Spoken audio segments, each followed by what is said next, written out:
নমস্কার বন্ধুরা, সবাইকে স্বাগত সিম্পল ফুড অ্যান্ড ট্রাভেলে। আজকে তৈরি করে দেখাবো বটবটি আলু ভাজা খুব সাধারণভাবে। ভিডিওটা স্কিপ না করে সম্পূর্ণ দেখার অনুরোধ রইল। চলুন তাহলে ভিডিওটা শুরু করা যাক। তুমি এখানে বটবটিগুলো এইভাবে কেটে ধুয়ে পরিষ্কার করে রেখেছি। এর মধ্যে আলু দেবো, আলুগুলো কেটে ধুয়ে পরিষ্কার করে রেখেছি। এবার কড়াইয়ের মধ্যে দিয়ে দিচ্ছি প্রথমে সাদা তেল। তেলটা ভালো করে একটু নাড়াচাড়া করে নেব। নাড়াচাড়া করে নিয়ে এর মধ্যে দুটো শুকনো লঙ্কা দিয়ে দিলাম। শুকনো লঙ্কাগুলো একটু ভালো করে ভেজে নেব 2 মিনিট। 2 মিনিট ভাজা হয়ে গেলে এর মধ্যে বরবটিটা দিয়ে দিলাম। তার মধ্যে পরিমাণ মতো নুন আর হলুদ দিয়ে একটু নাড়াচাড়া করে নেব। আপনারা যারা চ্যানেলে নতুন ভিডিও দেখছেন অবশ্যই চ্যানেলটি সাবস্ক্রাইব করে দেবেন। পাশে থাকা বেল আইকনে ক্লিক করে দেবেন যাতে সবার আগে আপনার কাছে নোটিফিকেশান গিয়ে পৌঁছায়। মিডিয়াম টু লো ফ্লেমে রেখে ভাজাটা করে নেব। 2-3 মিনিট অন্তর অন্তর বারবার একটু নাড়াচাড়া করে নেব। এখানে 5 মিনিট হয়ে গেছে। এবার এর মধ্যে ধুয়ে রাখা আলুগুলো দিয়ে দিলাম। রাতের খাবারে এইভাবে বটবটি আলু ভাজতে পারেন, সেটা করতে খুব কম সময় লাগে। আর একসাথে দিলে নরম হয়ে যাবে, তাই জন্য আলুগুলো একটু পরে দিলাম। দিয়ে ভালো করে মিশিয়ে নেব।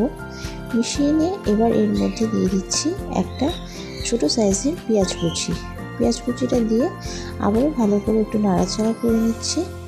যতক্ষণ না খুব আলুগুলো নরম হচ্ছে ততক্ষণ খুব সুন্দরভাবে ভাজাটা করে নেব। এভাবে গরম গরম রুটির সাথে বটবটি আলু ভাজা বেশ ভালোই লাগে। এবার এর মধ্যে সামান্য পরিমাণে চিনি দিয়ে ভালো করে নাড়াচাড়া করে নিয়েছি। আর এর মধ্যে সামান্য পরিমাণে একটু হলুদ দিয়েছিলাম, সেটা স্কিপ হয়ে গেছে। তো হলুদটা দিয়ে আবারও একটু মিশিয়ে নিচ্ছি। আপনারা যারা চ্যানেলটি সাবস্ক্রাইব করেছেন তাদেরকে অসংখ্য অসংখ্য ধন্যবাদ। এইভাবে ভাজাটা করে নিচ্ছি। ভাজাটা এখানে আলুটা খুব হালকা নরম হয়েছে আর বরবটিগুলো নরম হয়েছে। আরও 2-3 মিনিট এটা ভেজে নেব। আপনারা কে কোথা থেকে ভিডিওটা দেখছেন অবশ্যই কমেন্ট করে জানাবেন।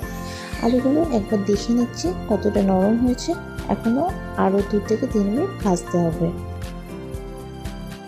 বরবটিটা ভেজে নিলে রাতে রুটি বলুন বা পরোটার সাথে খুব সুন্দরভাবে খাওয়া যায়। এখানে বরবটিটা ভাজা হয়ে গেছে, এবার নামিয়ে রেখে দিয়েছি। এখানে বরবটি আলু ভাজা পুরো তৈরি। আপনাদের ভিডিওটা কেমন লাগলো অবশ্যই জানাবেন। আশা করি ভালো লেগেছে। ভালো লাগলে লাইক, শেয়ার, কমেন্ট করবেন। চ্যানেলটা সাবস্ক্রাইব করে দেবেন। পাশে থাকা বেল আইকনে ক্লিক করে দেবেন যাতে সবার আগে আপনার কাছে নোটিফিকেশান গিয়ে পৌঁছে।